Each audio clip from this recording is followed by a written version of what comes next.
ये बड़ी खुशी की खबर है। जी बिल्कुल। आपको क्या लगता है कि जिस तरह से कंस्ट्रक्शन रुका हुआ था और अब जब दोबारा एक बार कंस्ट्रक्शन शुरू होने वाला है, बैंक्स जो है, जो बिल्डर्स है, उनको जो ये समस्या निकल कर सामने आई थी तो बैंक्स ने भी अपने हाथ जो है वो खींच लिए थे। करोड़ों रुपए का कर्ज जो है उन्होंने बिल्डर्स को पहले से ही दिया हुआ है। अब क्या लगता है जो बिल्डर्स है वो एक बार बैंक्स को कन्विंस कर पाएंगे इस चीज़ के लिए कि जो कर्ज है वो उन्हें वापस मिल सके बैंक्स की तरफ से? अभी हम लोग बिल्डर्स लोग बैंक से दोबारा बातचीत करना शुरू करेंगे और हम लोग बैंक्स के सामने सारा डाटा एंड फैक्ट्स रखेंगे और हमें ये उम्मीद है कि हम लोग बैंक को कन्विंस करने में कामयाब हो जाएंगे और बैंक फिर से निवेशकों को और बिल्डरों को लोन देना चालू करेंगे। जी बिल्कुल। और जी बिल्कुल, हमारे साथ जो भाटी साहब है वो भी जुड़े हुए हैं, वो कुछ कहना चाह रहे हैं।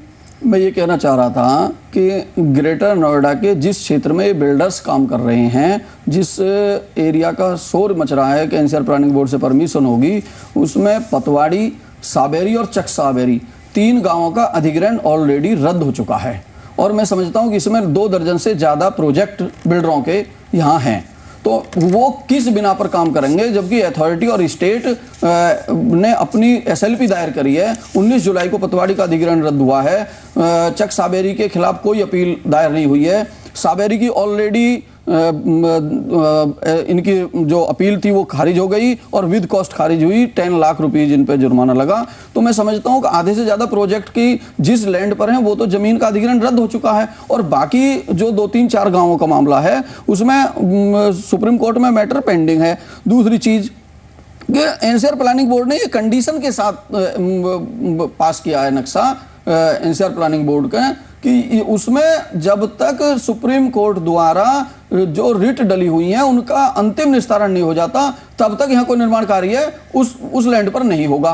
तो ये मैं समझता हूँ कि ये कौन सा एक भ्रम जाल फैलाया जा रहा है। दूसरी चीज, हिंदुस्तान में पहली बार इतनी बड़ी भूमि का घोटाला हुआ, इसमें चाहे पूर्व सरकार रही हो, चाहे प्राधिकरण के अधिकारी रहे हो या बिल्डर्स लॉबी रही हो, एक इतने बड़े घोटाले हुआ और उस पर उसको सही उसका वो कराने के लिए, सही रूप देने के लिए इतना ड्रामा किया जा रहा है। मैं समझता हूं कि हिंदुस्तान के लिए भी दुर्भाग्य है और किसानों का तो 5 साल से। तो आपको लगता है कि जो किसानों का जो प्रदर्शन है वो आगे जारी रहेगा? क्योंकि बिल्डर्स तो कह रहे हैं कि वो अपना काम 10-15 दिनों में शुरू कर देंगे और 1-1.5 महीने में जो कंस्ट्रक्शन है वो भी शुरू हो जाएगा। कंडीशन है, अगर ये सोचते हैं कि एनसीआर प्लानिंग बोर्ड की कंडीशन को ये फुलफिल नहीं करना तो ये कुछ भी कर सकते हैं।